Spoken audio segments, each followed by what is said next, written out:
Hello and welcome to the Promised Land, a show about Manchester United and part of the 90 Min podcast network. I'm Scott Saunders, joined by Rob Blanchette as ever. We will talk about Manchester United itching their way to the 40-point mark. 39 points they sit on at the moment at the halfway stage of the Premier League season in third place. Those early season relegation fears, Rob, are nearly gone. That magical 40-point barrier is nearly hit. They have 19 games to take a point and save themselves from relegation. Well, in the first 10 weeks, when we were told that Manchester United might have a really tough season, it's kind of turning into an all right one, isn't it? You know, we've avoided that relegation fight that Arsenal were in that a year ago, weren't they? Remember at the start of the season, bottom of the table for a little while, and then kind of bottom six for a little while, and then powered their way back up. Their quality came through.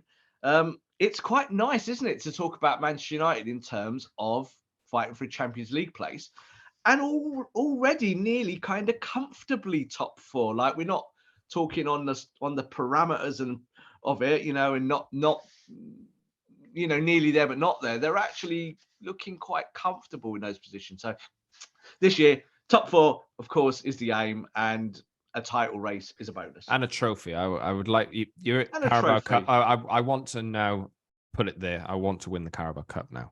Like, very much so. And I'll be very, very disappointed if we don't. Yeah, do you know what? A trophy in this context is much more important. I always say every year, like, the League Cup, the FA Cup, they don't really mean a lot. It's not what the club wants. But in this context, with a new manager, one of the minor trophies, that's what I like to call them, yeah, it does matter, because it's always just a sign of progress going the right way. And a day out at Wembley, and if you can win it, and you're going to win it against a Premier League team, aren't you? If you get to the final of the League Cup, that's a given now. It's another little tick in the box, isn't it? And maybe a box that we didn't think would be fulfilled this season. Yeah, so United are in the semi-final of the Carabao Cup. Obviously, they play Nottingham Forest in the next few weeks. They played 19 games in the Premier League, halfway point of the season. They have played one game less than Tottenham and Fulham, who are 5th and 6th. And they are 6 points ahead of Spurs after Spurs were beaten by Manchester City, which is interesting. The Man City situation is interesting. We might talk about that a little bit later in the show, because Erik ten Hag said a quote at the start of the season, which is actually coming to pass, or it's suggesting it's coming to pass a lot earlier than I think most people expected.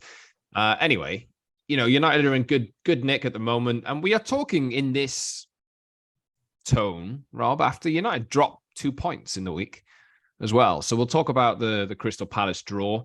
Very disappointing, actually, in the circumstances. Obviously, I think the world has looked at Casemiro's flying tackle and thought, I'll tell you, I audibly screamed, no, when Casemiro made that tackle, just because he will now miss the Arsenal game, which is on the weekend. The Arsenal United game has a bit of a feel of 20 years ago, maybe not quite those levels at the moment, but it's just suggestions that fixture is starting to get a bit of vigor and a bit of precedence again. So we'll talk about that later in the show. We'll look at the Palace game, what went wrong, maybe what's going well. All in all, though, Rob, like, to draw with Palace, the fact that we go in there in the first place expecting to win is a kind of measure of where United are now, I guess. And yes, the result was a bad result in the circumstances, because it was a 90th minute free kick, which took the points away, and United should have probably gone on and scored a second goal. United feel like they should have had a penalty. Obviously, the free kick was taken in the wrong place, etc., etc. But at the end of the day, in the big picture, grand scheme of things, you kind of have to eat those and learn from it, right? Absolutely. And I think it's definitely a barometer kind of check of where we are, both like as a fan base as well as the team, that you are going to Crystal Palace and are disappointed in that scenario. Like, this is the kind of scenario we would have seen play out over many seasons at Manchester United, wouldn't we? We would have gone to Selhurst Park on a kind of cold and windy day, and that happens to you. You get a punch in the gut and you kind of go, oh, why did that happen? But we're used to it, aren't we? We saw, I think, in this game, I think big positives and negatives. And the growth of this team kind of now dictates that you should go to Sellers Park and expect to win. I think the big kind of highlight of this match is to say that if you were a little bit more clinical at the top end of the pitch, you kind of win these games comfortably now. I think that's the way it goes. I was really impressed, Scott, in the first half with how Man United worked off the ball. Like I don't know. Like I look at these things in terms of how I judge them, and I'm looking for that energy always now. That's my big point. Every match, I'm kind of like, when they haven't got the ball, are they working back for it? Are they being combative? It's a little bit like the Ralph Rangnick Gegenpress philosophy of 6 seconds. You haven't got the ball for 6 seconds, go win it back within 6 seconds. And it seems to me that this is something they're buying into. So I think the first half they did that. It kind of got a bit messy in the second half. Palace could smell blood, couldn't they, towards the end of the game? They get their opportunity. And as you said there, and it is a scandal that free kick was taken anywhere near where it was taken, because it was about 7 yards pushed forward. Why the referee and linesman do not recognise that, I don't know. If it is a scandal, like it's such a bad error. But he puts in the top corner. What can De Gea do about it? You just said there about Casemiro, obviously with the yellow card.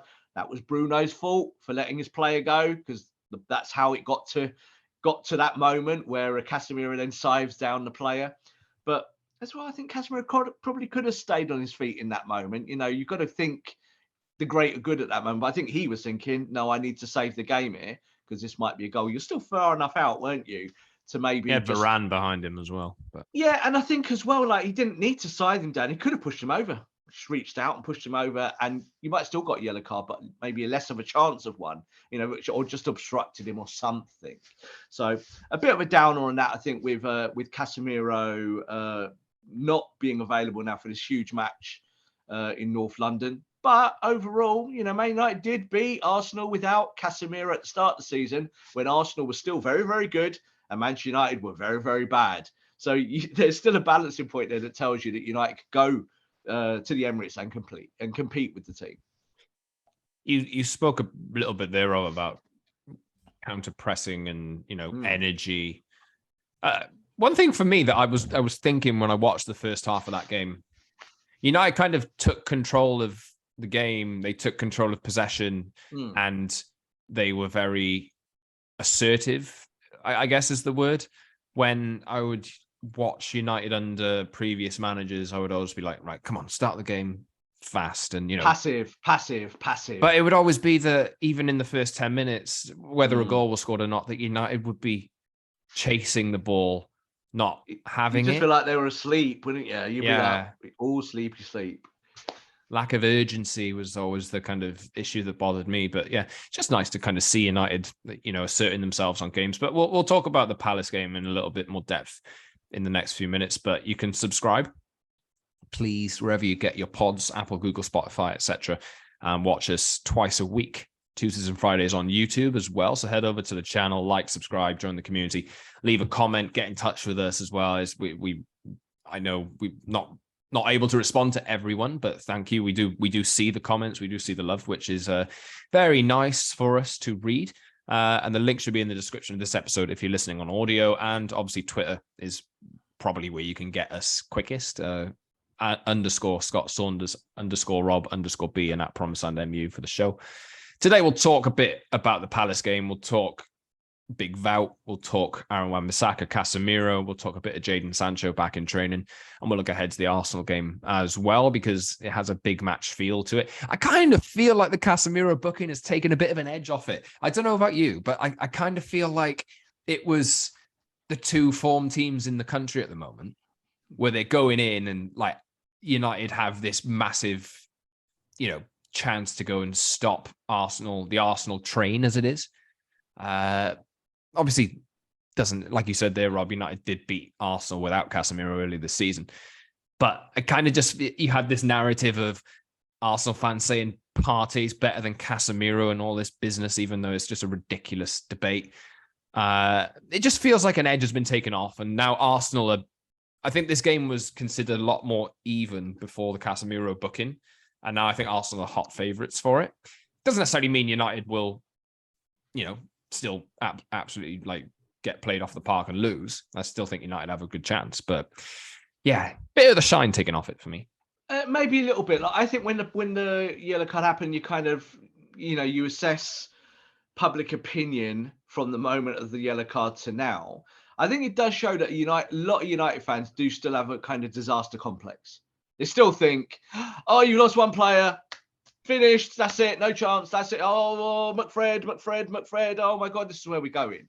So there's this kind of disaster complex. I don't think for 1 second that Erik ten Hag and his team of coaches believe that. They just, as he said, they need a plan. That's what he's going to do. He'll have a plan for that, because you have to face adversity, Scott, and you have to go forward and win games without Casemiro. What happens when one of your main players gets an injury? It's going to happen, isn't it? You can predict it, because that's how football is. So you've lost Casemiro for this one game, but on the flip side, the good thing is that's his 5 yellow cards done.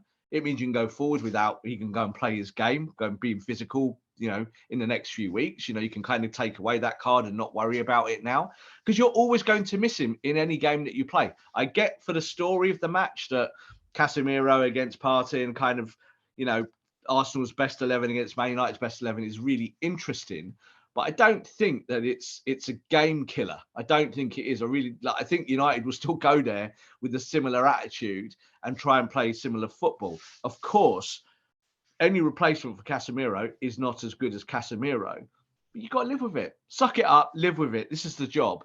Go out there and play Arsenal and fight Arsenal. Because I think the things you're going to have to do against Arsenal are have a kind of spoiler tactic in there somewhere as well to kind of disrupt their midfield, because that's where all the good stuff happens. If you can do that, you've still got enough going forward to be able to hurt them. I still think their weakness is kind of in those channels between the defenders. You can get in there. That's what United are good at. So let's see. I think it's all there to play for, even without Casemiro. Casemiro doesn't win you all these matches that United have been winning. He's just the solid brick that it's all built on, the wall. Do you know what I mean? He's the player, isn't it? You see that bit and you go, oh, we didn't have that last year. Well, it's up to someone else, isn't it? Like Fred, to go and be busy. Do you think it'll be Fred? Do you think it'll be Scott McTominay?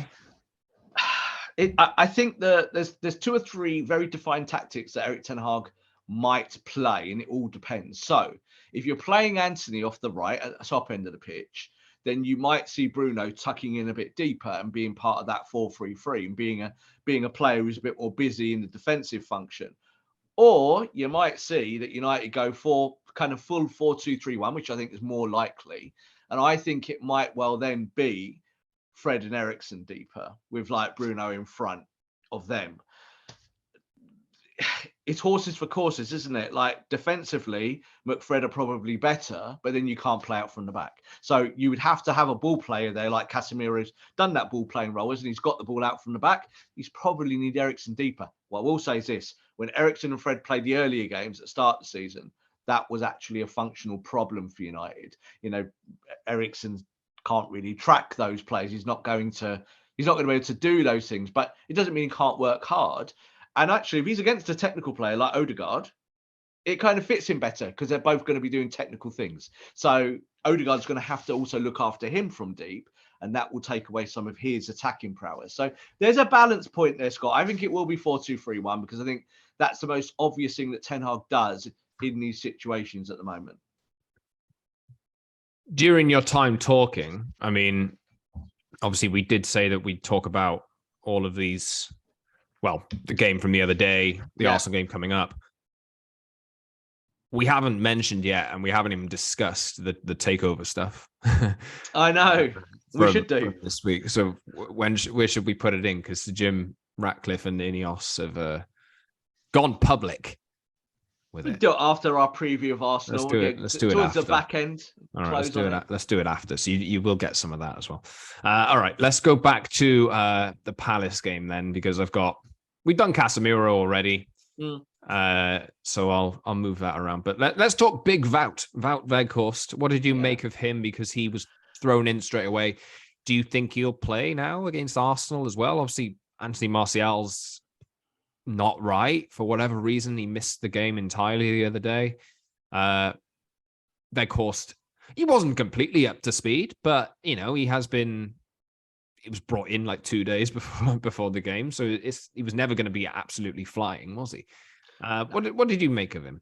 Well, 2 or 3 days to learn an acute tactical system that these players are taking 6 months to learn. So it's kind of like, I think the expectation should be low. But saying all of that, I think he did really well. And I'm quite surprised how, again, maybe the reaction from the wider football media and kind of, appraisals of the football match in the end. Of course, the narrative was about Palace scoring and United dropping points. So that's what's been talked about more.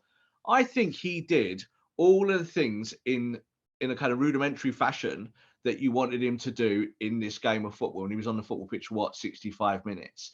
And I actually think taking him off at that point kind of contributed towards allowing Palace to win the ball back higher up. That Palace started getting going and cooking from much deeper because you put Rashford in the middle and Rashi just again, he looks like he's got a knock, doesn't he? You can see that. You can see he's not flying like he has been in recent weeks. And yet you're putting him at the top of the press. I think that Weghorst did all of that really well from minute one. Like I said to you off camera, I really liked it straight from the kickoff.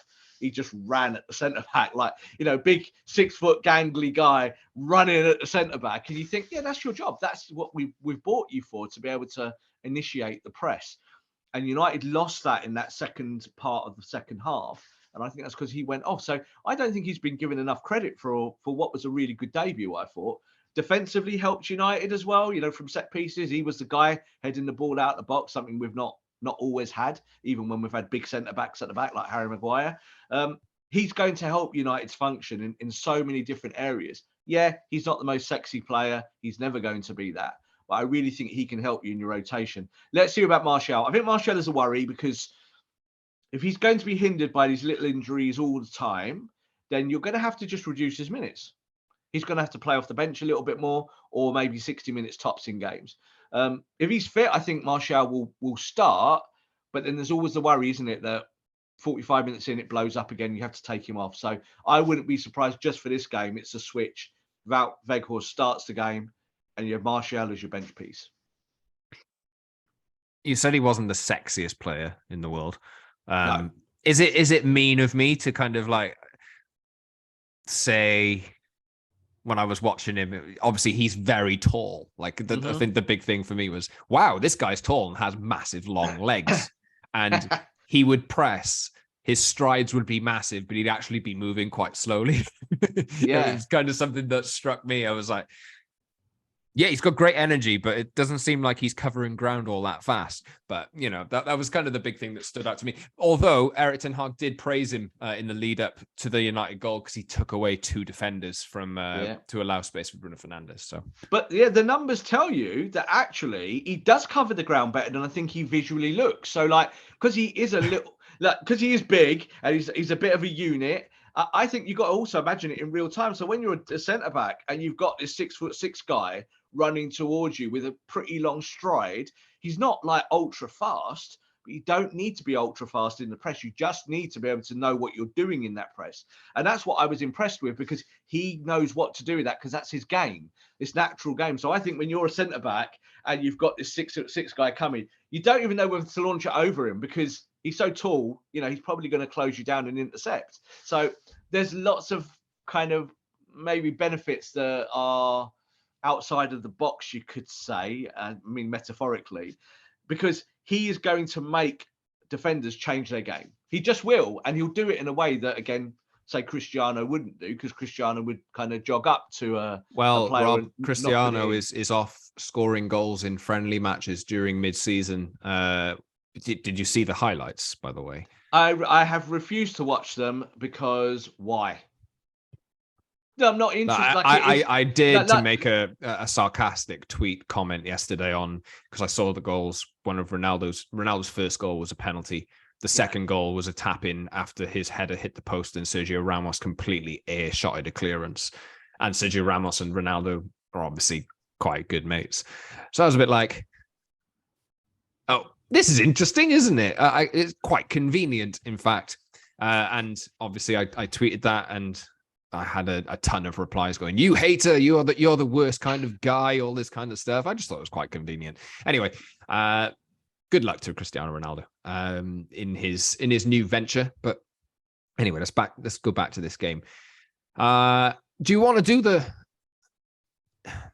goal, the goal that United conceded, the free kick, the fact that they gave up a late equalizer, the fact that they didn't press ahead and get a second?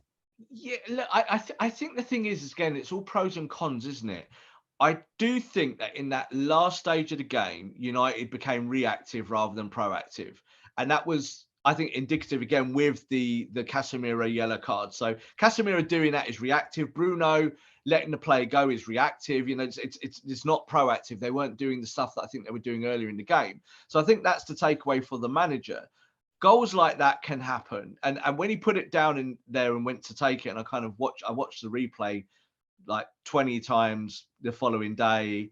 I was like, in that situation, you'll take that moment. Like if that player is going to shoot from there and it was in the wrong place, but he was going to shoot from there, man, he scores 1 in 50 times. Really, he's never going to hit that top corner like that. It's a hell of a strike. And he didn't, like, he hit it and he was like, oh my God. Like he didn't even celebrate. He was like, that's crazy. De Gea again had a really good game, didn't he? There's 2 big saves and he got pretty close to that in the top corner. Had that been taken from the right place, Scott, you win the game. And not just that, Scott McTominay probably should have had a penalty earlier on. Debatable 50-50, but it is leg-to-leg contact. It is a foul. So you win the game 2-0. So you can see how you close. Can't moan about it. You can't moan about it. Did you see that offside goal that United were given the other day? You can't say anything. You've had all the luck this season. The offside goal that was onside. So it's one of those things, isn't it? Like the balancing point with these moments in matches. I don't think there's any real value at kind of analysing the goal itself. I think the value comes from seeing what the team is doing itself. Do you know what I mean? So I think when it gets tired, it becomes more reactive. The proactive elements fall away. And that's why you drop points against Palace. Not because, Scott, you're lazy or you're, dysfunctional or you can't do all the things you want to do. One other takeaway I will say is that in the first half, I think it's quite evident that on the ball, United is still not that great. So their passing from back to front is still what I would describe technically as ropey. Some stick, some don't. But the off-ball work is what I'm looking at because that's about your heart and your energy and your motivation. And that is all there in abundance. So you say it's ropey. Palace, it's so much better than it ever was. But it's so much better than last year. Like that's the other side of it, is that now you're seeing 3 out of 4 passes being completed, whereas last year it was probably more like 1 or 2 out of 4. And that was killing you in matches. Now it's not killing you as much. But I think it does show that in future transfer windows, because it's not going to happen in this one, because we're nearly at the end of this one already, you still need to add technique. You do. Like, you need players that come in, technical ability. You kind of need a De Jong or a type of De Jong type player. If it's not him, you need someone that can put the ball on the deck from number 6, get it to number 8, get it to number 10, get it to your wide players, bring in your number 9 and work as a unit a little bit more. Because I still think on the ball, United are not quite title contenders. Like that's where Arsenal have thrived, and that's a good segment because Arsenal on the ball are supreme in the same way that City and Liverpool have been supreme as well over the last kind of 5, 6, 7 years. And United have to kind of strive to be at that level. I don't know about you, and if you're listening, to me, this team is crying out for Frankie de Jong, like the exact profile of a player that Frankie de Jong is. I look at other midfielders on the market and I kind of think, I think Frankie de Jong fits better than everyone. I know there's like a something that has formed in my mind over the last 6, 8 months or whatever, but I just think the skill set he has is just perfect for this team. It's about upgrading, isn't it? And upgrading in a sensible fashion. So, like, we could talk about Frankie de Jong, do a whole show on him and say what he's good at, what he's not good at, and why Ten Hag still wants him and did want him. But if you took out McTominay out of your rotation and put in de Jong, not rocket science. Do you get what I mean? So I think this is kind of the process now under Ten Hag, hashtag the process, because that's where we are. It's about finding the upgrades that get you to do things in a more kind of economical fashion. And I think that's what de Jong is really good at, is economics. He's good at getting the ball down and making the decisions, being able to be progressive. But I still think those elements are improving all across the board at Man United. I don't think Scott McTominay will ever be a technical player in any way, shape, or form. But I think Fred's technique this season is a little bit better, even though I wouldn't really say I'd want to rely on it, to save my life. No, thank you. But I think that there's a lot of elements in there. Aaron Wan Bissaka, who couldn't pass, a bag of cement a year ago, even 6 weeks ago, is now showing that he looks pretty good on the ball. Now, that's credit to him and the manager. So there's always those elements, I think, where you can still improve existing talent. Well, that was what I was going to come to next. I could have lost, actually. Yeah. Were it not for the spider. The spider with his 8 legs. We talk about like big strides and long legs and lack of speed. Wan Bissaka has big strides, long legs, and speed, and like it's a remarkable turnaround. And it's only been about a month really since this has kind of happened. But you look at like before the World Cup. Oh my God, Diogo Dalot is injured. Shit, whatever will we do now? And now it's like you could stay out. Like Wan Bissaka is just absolutely nailing it at the moment. He really is. Shows and shows and shows about right back alternatives. Who are you going to go buy? Dumfries this, Dumfries that. I'm happy with Aaron Wan Bissaka. Like, if this is the Aaron Wan Bissaka we have now, and this is who he is going to be going forward, take that money and go and shove it in the face of a De Jong. Don't spend 50 million, 30 million, 20 million on a right back who now you've got Wan Bissaka doing these things. Go and pool your resources and put them in real problem positions or positions where it's an important part of the park. I'm not saying right back isn't, but I look at Wan Bissaka now and I'm more impressed with his form in this 6 weeks than I was impressed with Delot's form before the World Cup. So Delot, I think, was still a little bit fragmented with some of his play, better on the front foot, better defensively. No doubt all those metrics were going in the right direction. But I look at Wan Bissaka, and Wan Bissaka gives you pace, he gives you coverage, he can tackle, which is his big superpower. I sometimes think to his detriment, like people forget about the game is about passing the football, but he's doing that as well. So you kind of think to yourself, yeah, if you can do all of those things, I think he's the starter for me at the moment at right back, and Delot needs to fight his way back into the team. That's a healthy thing. That's how it should be. That's how the training ground should be. It should be like I'm constantly looking over my shoulder at my competition, because the competition is within the squad, not the opponent. It's the player who could take my place, and I have to fight against him every day of the week. So Wan Bissaka is a fighter. I think that we're seeing good things from him, but I think that is kind of the base level we're seeing with the whole team, isn't it? I think Bruno's stepped up more, like in terms of his fight. You're seeing that he looks more motivated in the right ways again now. This is why I don't want to have a go at Anthony, because I think Anthony on the ball was not been great, but I still think he's doing off-ball things, like he's fighting, and you can see it in his face, like, I want this. And that's the first ingredient, isn't it? So there's a lot of that going on at Man United. I think fans that know this team like we do, all the fans study the team just like we do, they know how bad it's been. And this is something completely different. It's worth remembering, as I said at the top, United are 6 points clear of fifth with a game in hand at the halfway stage of the season. I don't think there's anyone really who could have thought that was possible, especially after 2 games. So it's important to remember the context. It's important to remember as well that United are playing 2 games a week at the moment. 1 game on Wednesday, 1 game on Saturday, 1 game on Sunday, 1 game Tuesday, Thursday. That's how it's going to play out, and that's how it's going to be for a large chunk, maybe the rest of the season, to be honest. And the squad isn't there. Like, it's just not. You see what we're talking about here about the lack of, or how much better the passing is, but it still needs work. And like there's a bunch of areas which need improvement. We've got a plaster over a problem up front in Wout Weghorst. See how it goes.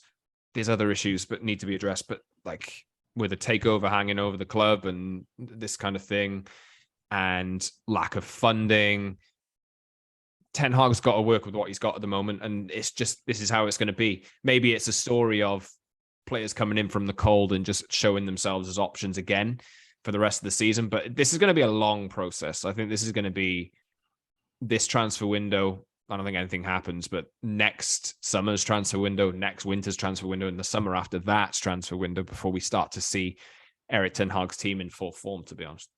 Yeah, totally. And I think, like, we kind of talked about it in pre-season a lot, and about wild cards and what you can get out of other players. A player like Kobe Manu, who's young and a developing talent, you might see ends up getting a run in the squad, ends up being on the bench, well, which we are seeing from him. He's supremely talented. Now, again, people say, oh, 17, you can't rely on that.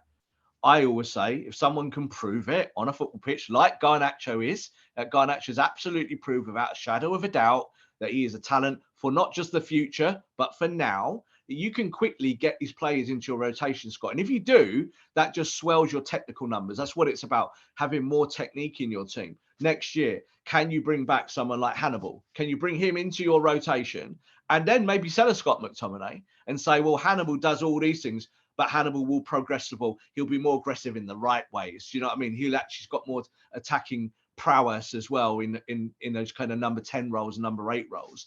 So there's all these things to come. And I think this is why the situation isn't as dependent on let's go and buy someone. You do need to go and buy players. But in this moment, as you're developing your project, I don't think you should worry too much about what's to come next. It's about what you've got in your pocket at the moment. Speaking of, Jadon Sancho is back in training, so we'll look ahead to Arsenal probably from here. Jadon Sancho is back in training after, I don't think he's played for United's senior team for 3 months ish. Mm-hmm. Yeah, something like that. Obviously, Erik ten Hag has talked about Sancho a few times. Physical and mental issues which just need to be corrected. He's been away training on his own. We don't know everything that's happened, but as you might have seen with Jesse Lingard's recent interview on the Diary of a CEO podcast, like, this stuff, these guys are human beings, right? Yeah. And you're not always going to know everything that's gone on, and a bit of criticism here and there can actually get to these people. And they're footballers, but they're human beings at the end of the day, and like, we need to give people time. That's what I like about this. Erik ten Hag has given him time, Jadon Sancho, to just get away, whether it's some professional stuff, whether it's some personal stuff, or a combination of the two. That's kind of how you treat it, because Jadon Sancho is supremely talented. And the last thing I want to see is, you're not doing it now, we're going to sell you, bye. Yeah. I would much prefer Ten Hag to kind of speak to him, tell him, this is my plan for you, this is how your path back into the team is going to go, and we'll reintroduce you when you're ready and when we're ready. And it seems like, whether he features on Sunday or not, we're getting close to that. So I have like massive confidence. If we've seen Wan Bissaka can become the type of player that we're talking about now, if we've seen Marcus Rashford can actually start to unlock the potential we already knew he had, if we can see Luke Shaw play at left centre-back admirably and be one of United's best players this season, if we can see Diogo Dalot actually start to make it click together, bunch of these players, Fred's improvement, I have so much confidence that Jadon Sancho is going to come back flying. Yes, I do as well. And I think the opportunity is there for him. And, I think the Jesse Lingard interview there, he said with Diary of a CEO, and people should go and listen to it if they can. I think it's good that players talk about these things. It does put them in a kind of professional vulnerability to kind of be outward about these things. But at the same time, they are human beings. It does not get talked about enough. All fans see and all the media see is, oh, did you have a good game of football? That's all it is. That pays the bills, doesn't it? You played well today. We don't really care about anything else. That's how it goes. Oh, you were bad today. We'll have a go at you. So it's that kind of line. And I think, I said it on the last show, and it was like I said it off the cuff as a little bit of a joke, but Wan Bissaka, logging on to social media, mocking on his phone and going, oh, look, people like me now. It's so powerful. It really is. Jadon Sancho's taken a ton of sticks since he came to Man United. There's this expectation, and there should be. He's a great player, and he could be even, a worldie in years to come. But how you deal with that pressure, especially at a club at Man United, it's a science. And I think that the Erik ten Hag way of doing it is very similar to the Louis van Gaal way. So, of course, there's the Dutch connections there. Louis van Gaal always used to say, you manage the human being. You don't manage the player. You manage the human being. You work with the human. Mourinho, completely different. You're a footballer first, second, third, and fourth. Everything else. Funny you should say that, actually, because Jesse Lingard said Mourinho was a really good manager. I was about to say, Mourinho has always had, like, when you talk to players that played with him or played for him, he's always been able to get in their heads, been really good at being able to kind of motivate players, finding a way, make them be more physical, make them work harder for him. But then the players that he hasn't been able to work with, he's become very regressive with. So again, we can talk about Luke Shaw till we're blue in the face, but that was a really good example there. So yeah, there's a lot of the players did like Mourinho, and a lot of them didn't. And at the end, it was more in the latter camp than the former. So that is as it is. But you can see, like Jesse, you know, he said, you know, why he left the football club. He explained that. He explained why things were, and kind of was also a little bit vague about why he wasn't played or what he thought, one thing or another. Overall, I think with Jadon Sancho, they've done the right thing. They took him out the firing line and they've gone and reset him. They've helped him in terms of mentality, physicality. And I think with his physicality improving, that will definitely help his mentality. Those things definitely correlate. You know, when you're physically healthy and feel more able, you get there. Jadon Sancho suffered a lot with illnesses in the last year or so, on and off. We can't debate why that is. What's making you ill, Jadon? We can't say one way or the other. What you can do is work towards better health. So he's there now. We'll see what Eric says in kind of the lead up to the Arsenal game. Wouldn't be surprised to see him at some point because he is training and you're a little bit short. So, you know, I think with Martial, it all depends if his body's going to hold up. But if Jadon Sancho might well be an option, even 20 minutes off the bench, that could be the difference for winning and losing. Yeah, I'm excited to see him back. Obviously, I think this is a long-term play, though. Whenever he's ready to come back, of course, is fine with me. But let's look ahead to Arsenal. Then, how do United do it without Casemiro? Well, you're going to have to do it with that elite off-ball pressure that we have been seeing. So that's why I feel pretty good about these things, because when things are not working, the first thing you must do is still work hard. Yeah, so if you lost Casemiro, so what? Casemiro actually, he's really good at reading the game, isn't he? And tracking the space and not letting the runner kind of having free reign in pockets and in the channel. So you've got to still clog that up. So Fred can do that job. What Fred can't do is the on-ball stuff. So when Fred's got the ball, he's not as good as Casemiro, and he's not as good as maybe going backwards and forwards as Casemiro. That's why I think we'll see some kind of double pivot. It will be 4-2-3-1 because you'll just have that bit of coverage there. However, if Fred's doing the energy work, you can give the ball to Eriksen and get Eriksen moving the play from number 6. So I think that's the way this will play out. I don't really see there being anything radical. There's been kind of some chat around. We talked about, you know, what could you change if you wanted someone more combative in there? Do you put Luke Shaw at left centre back and move Martinez into a defensive midfield role? Now that we know that the manager has said no, he doesn't like Martinez as a defensive midfielder, but we do know that he had done that at Ajax.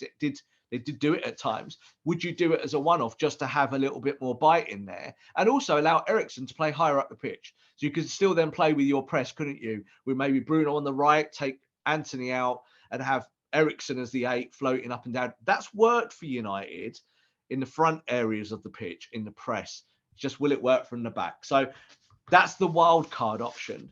Or you could even just throw Jadon in there and see what happens. But I don't think we'll see that. I think Erik ten Hag is actually much more of a surgeon, isn't he, with his scalpel? He likes to kind of craft things. And you see it coming week after week, and then the tactic happens. But they've been working on it for a little while. I think we are more likely to see a 4-2-3-1, which of course now means, now I've said that, it's going to be a double pivot of McFred, isn't it?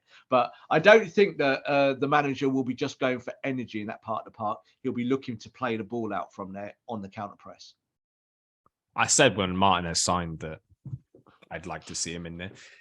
I don't think it'll happen, but you know, I'm not against it happening. No. What's a good result, Rob, this weekend? Because obviously we know where United are in the table. We've spoken about that throughout the show. Arsenal really on form, although Man City. Well, we'll talk about City in a little while because Pep's interview was quite, I'll say weird, a little bit weird after the Spurs game. Yeah. But City have beaten Spurs and they've closed the gap on Arsenal.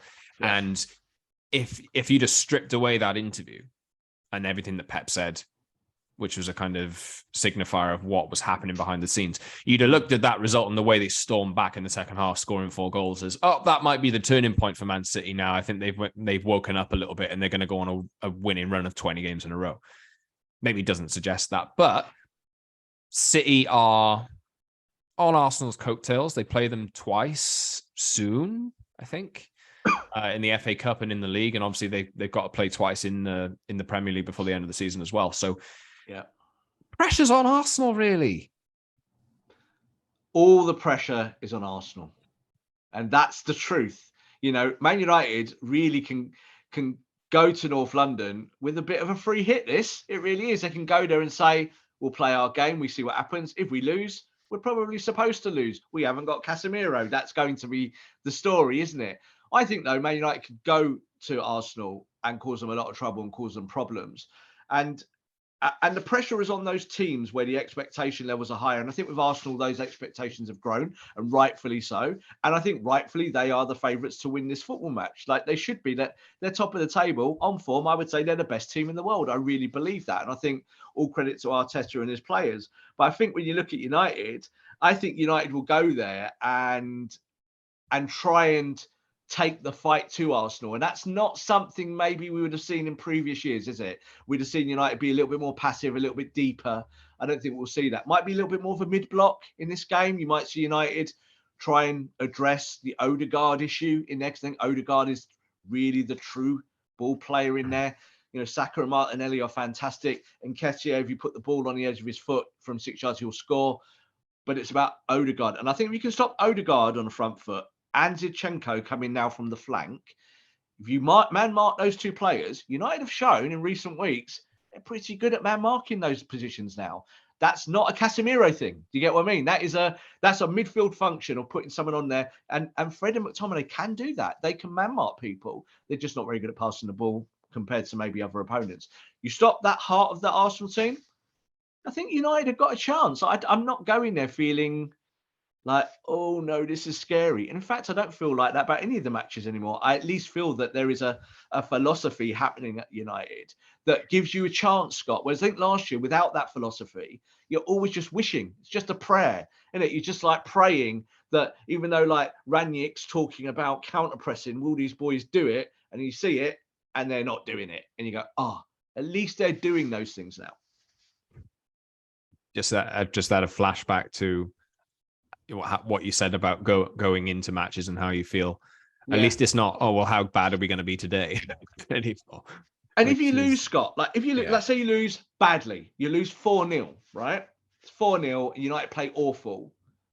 You just say, we didn't have Casemiro, and move on to the next game. That's it. That is going to be it. And I think that's what's changed with United. When you lost 4-0 at Brentford, it was kind of feeling like the end of the world very early on. And we all were like, went from super confident and like, let's see what we're going to see, to saying, it's the same as what we've always seen.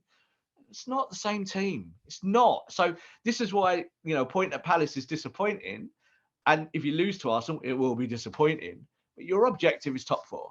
So you've still got a ton of games to play. And if you get top 4 and say the League Cup and a good run, say in the Europa. That's a great season. It's a great season. So this is why expectations don't need to be too inflated at the moment. Of course, it's Man United. And if they did lose 4-0, it would be the biggest story in the world. And we'd have to talk about it until we're blue in the face. But it doesn't matter. Like, that's the truth. I don't think the squad would go away and go, Arsenal hammered us, so, we're not going to play well the next few weeks. Because that's what we would have got last year. We would have got that, and maybe previous seasons, that confidence would have just disappeared. Now we can go, we didn't have Casemiro, so we'll get back to basics next week, and let's go and start beating everyone else again. Because that's what it's about. Beat the bottom 16 teams. It's my catchphrase. Beat the bottom 16 teams, because if you do that, you finish in the top 4.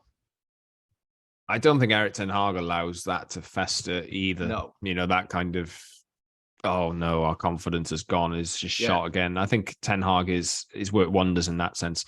But yeah, let us know. Obviously, Arsenal versus Man United Sunday afternoon at the Emirates. United's recent record at the Emirates hasn't been great, but we have had some fun wins at the Emirates down the years.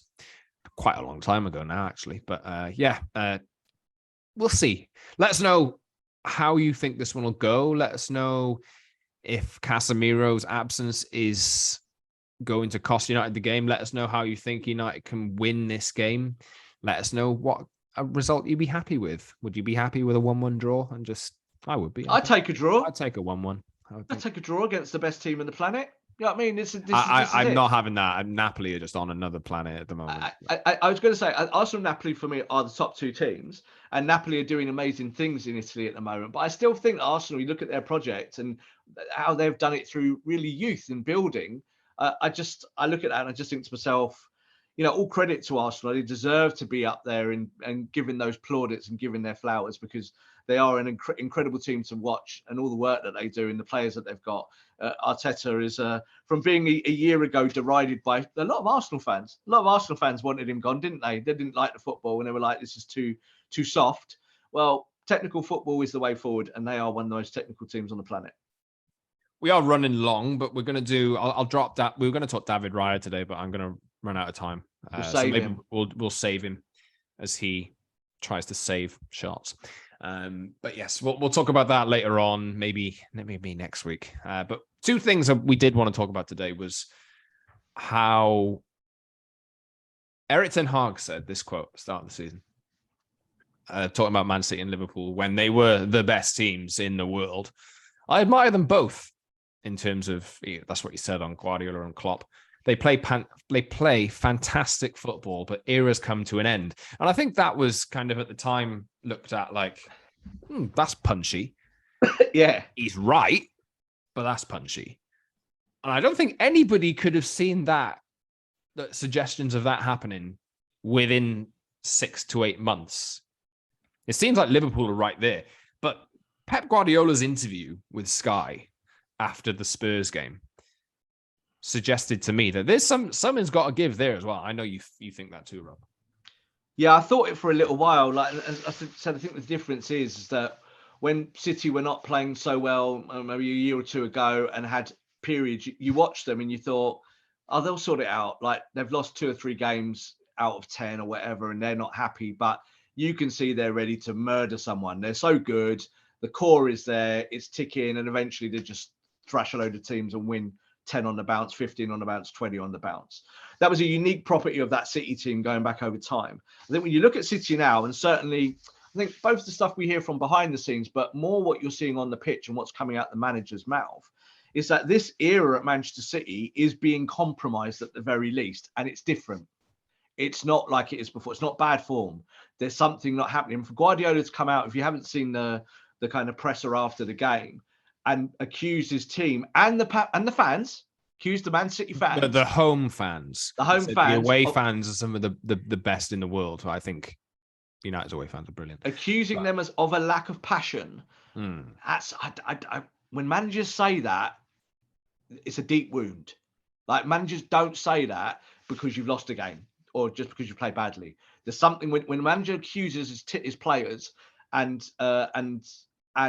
fans of apathy, and saying they haven't got it. They haven't got the passion for it. You might say, oh, he's trying to provoke them into action. You just said there with the win against Spurs. Well, it provoked Riyad Mahrez. I don't think the rest of the team were that good. Like Mahrez had a worldie, got a load of assists and scored and really ripped them apart from that side of the pitch.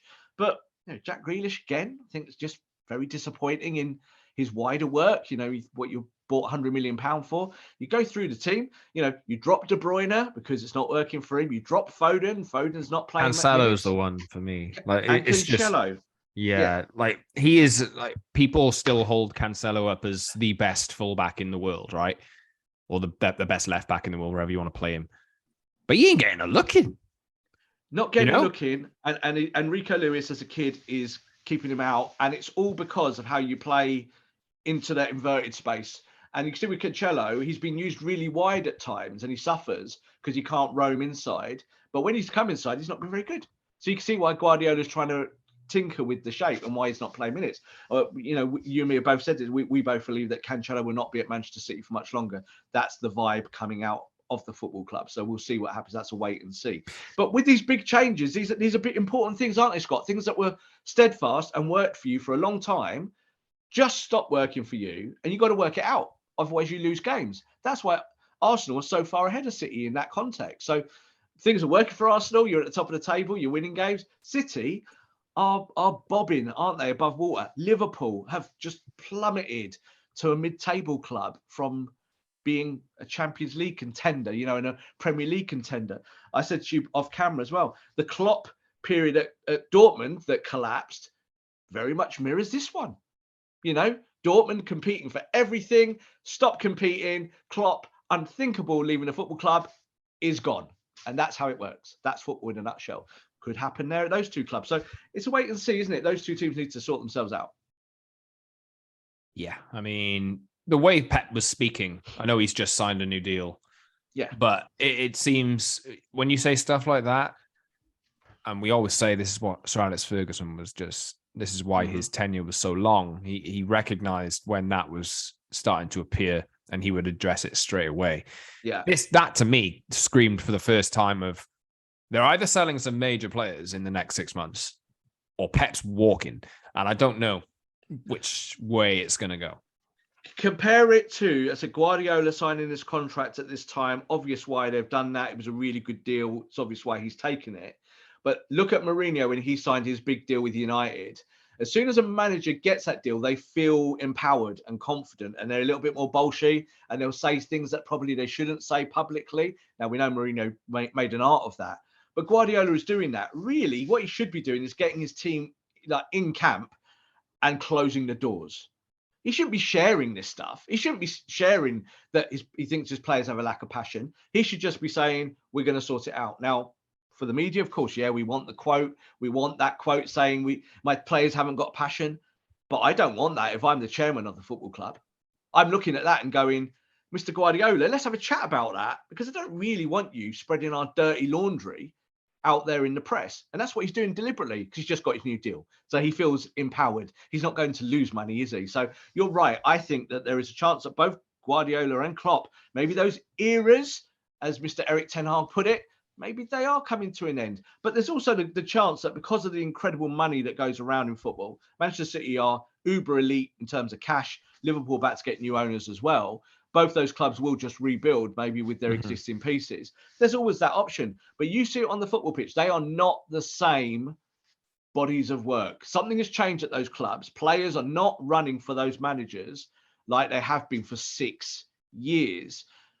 It's fundamental. It's something deep. Whereas United have gone from being a bunch of players that don't run for anyone to running through brick walls for Erik ten Hag. So it's going the other way. So that trend is very, very positive for us. I think whenever Guardiola and Klopp move on, or if they consistently fail to reach the levels they've reached in the last few years, you have 7 teams there, maybe 6. I don't know about Spurs. Yeah. You have 6 teams there really who are on par. And you just see, like, this gets me every time. When people have said in the past, oh, United finished 30 points behind City, or United finished 30 points behind Liverpool, or Liverpool finished 20 points above Man City. It means nothing. It means absolutely nothing in comparison to the season after. But anyway, yeah. Let us know. Do you think the Man City-Liverpool era is coming to an end? Man United's new era could start soon as well. We'll wrap up here because this week, since our last show, Robert, always seems to happen. We do a recording and then some massive piece of news comes out. Jim Ratcliffe has gone public with his desire to take Manchester United from the Glazers. He will not be the only one. And you can throw all these, like, I really want Jim Ratcliffe as the owner. I want this. I want that. You know, we don't know what Ratcliffe's intentions are. We don't know who else is going to enter the run-in at the moment. But this is, I'll put it this way, this is the start of public jockeying for position or public declarations to come out. And obviously we'll know over the next few weeks, we're going to see a lot more of these, who will be in the running to take over this club long term. Absolutely. And I think, the Jim Ratcliffe angle, kind of knew 2 weeks ago that this was the way it was going and that they were going to explore a bid. They wanted to look at the books at Manchester United. That's why we talked about on the show. We also talked about Lewis Hamilton. As we understand, Lewis Hamilton's not involved in any of this at the moment. It's certainly not been asked. But Ineos and Sir Jim Ratcliffe, we know that Sir Jim Ratcliffe's a Mancunian, a Manchester United fan as a kid, that that he would be very interested in doing business with the Glazers. And quite interestingly, he does have a good relationship with them. So that does give him an edge in terms of, I think, some of the other potential investors, because yes, the Glazers will just want the biggest bid, of course. But is there a scenario here where Sir Jim Ratcliffe takes the club over with a consortium? And are the Glazers part of that consortium? Like somewhere on the board, minority stakeholders still getting some cash back from future Man United success? I think the Glazers would actually find that quite attractive. Now, that's just me kind of saying that. That's not a thing. It's something we've heard. But I do think that Ineos would like to be involved in Manchester United. Like that is where we stand, and we do think that a bid is forthcoming. So we don't know all the details, and that will kind of emerge as we go ahead. There is definitely a lot of takers now. Like I think this is growing. Like we've heard about Dubai consortiums and places from all over the world, Americans. It's going to just grow and grow and grow. And it's going to be, I think, the most interesting club transfer window of all time. Because I think there's going to be a lot of playing off here. There's going to be 5 or 6 bidders who all put different things forward. Let's see who really comes up with the big money. You know, who puts their money where their mouth is. I keep saying this. I would like it to be Sir Jim. I'll put it out there, Scott. And there are reasons for that. And it's not just because he's a Mancunian or he's English or, you know, I would like Man United to be run in a certain way. I'd quite like United to be run in a more sensible way. I really would. I would like someone who runs his businesses in that way. You know, I don't really want the richest man running the football club. That's not how I see it. There's no doubt that Man City's success has been because they have been the richest club in world football. They're top of the Deloitte Money League, Rob. And over that time, Man City, top of the Deloitte Money League again, even though they've only been successful for 10 years. Do you know what? I wrote something not so long ago, and I didn't publish it in the end because I ummed and ahed about that exact point, right? And City now have got all of this revenue and all this, and they've created this base over 10 years, of revenues. But there are so many holes in those revenues, like so many so many strange things that you kind of feel that one day that's going to come to pass. I don't want to talk about that too much, but that's how it feels because City have had all this money. That's why they are where they are. What I don't want with Man United is to follow that path. Yeah, I don't want the same, like a similar set of owners with a similar set of values to do those things. United don't need that either. No. And I've said this, I don't care if the owner's from the Middle East or not. I'm not interested in geography. You know, the owner could be from the moon. It's fine. As long as they run the club in the correct way. And there isn't all these kind of added caveats to it, like there has been at Man City. If Man City's money disappears tomorrow, Man City become a relegation club again, like they've been for most of their decades as a team. Yeah, that's just the truth. They don't have the money. Same with Newcastle United. You know, so I look at Liverpool's success and think the model of what FSG have done. Now they're getting a lot of stick because they're trying to exit the club or get investment or do what they're trying to do. I want an owner that grounds Manchester United in both their history and also the future, and kind of says, we're not going to do what these teams have done with billions and billions. We're going to do more what Arsenal have done. Arsenal pulled out that Madrid deal, because at the end of it, they were being told to gazump Chelsea. And they went, no, we're not doing it. We will go and get someone else eventually. Well, they're going to go get Trossard now, aren't they? So, a much more budgetary friendly signing. I believe there's value in the market. I always have done. So I don't think you need an owner that spends 500 million a year. You just need... It only adds pressure as well. It adds pressure and being truthful about it, Scott, when it happens, it's usually to sell shirts. Yeah, that's the truth. So when you get those big wage or Ronaldo or something like that, they say it's about winning. It's not really about winning. It's about to sell shirts to protect the business. So I'm happy going down the route of finding players who have upscale potential, like a Martinez or someone like that at centre-back, and then supplementing it with a veteran like a Varane and a Casemiro and getting the right mix and balance. Because it's all just about winning football matches, Scott, isn't it? So let's see with the ownership issue. There's no doubt that if it does end up being, say, Dubai, that we then end up being put into that, what I would call rat race from the Middle East about ownership and about why they own football clubs and sports washing. It becomes a different conversation. At least Dubai don't have some of the issues that, say, Saudi Arabia have and all of those things. So there's that caveat, I think, there. But I would love Sir Jim Ratcliffe to do it, because I think there is some romance in there as well that British you don't get it anywhere anymore, but and there's he's some. not crystal clear. He's not crystal clean as a guy. Like Ineos is a chemicals company, and you could dig into the environment and look at all sorts of stuff there. But at the same time, I think I'm not going to compare what he's done at Nice to what he would do at Man United, because I think that's what a lot of fans are doing. They're kind of going, oh, he's made a mess of Nice. I think he probably has, but I think the setup at Nice has not been particularly good anyway. And they went a different route of trying to attract, the kind of marquee names that are not particularly marquee, not very good. That's the problem, the goalkeepers and whatnot. But I think United are on a good path. And I think if you bring in Jim Ratcliffe, run the finances correctly, and give Erik ten Hag a good structure to build this team in terms of money and recruitment, and you have a proper director of football, and you do all that stuff, and you go scout players, and you kind of buy players that are your Julian Alvarez's and their next kind of level players, I'm happy. I don't care if you win the league or not. Then at least you're trying to do it the right way, and you can feel happy in your own skin. Yeah, like we say, we've taught Jim Ratcliffe and Ineos.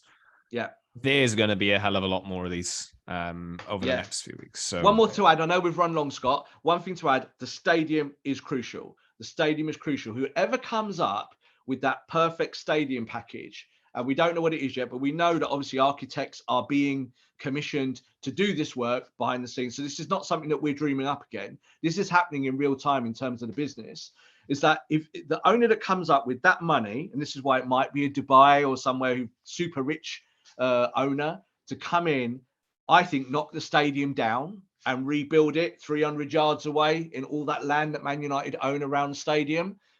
I think they're probably going to be the people that buy the football club in the end. So it's interesting whether Sir Jim Ratcliffe would do that, but it's a huge project. But it's probably like the biggest building project in the Northwest's history.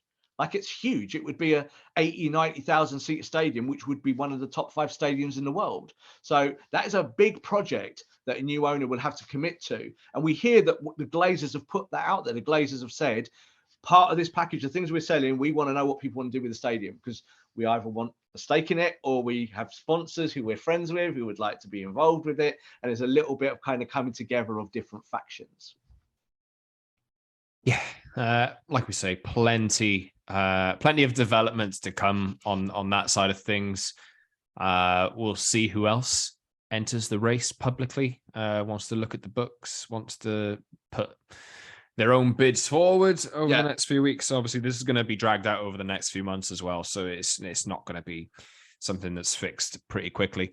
But anyway, it's nice to know that United are on the pitch moving in a generally positive direction, and it's nice to know that ownership changes are on the horizon. But yes, United play Arsenal Sunday. We've talked at length today. I don't know how long we've gone for, Rob, but I need to leave. So yes, I think we'll wrap it up there.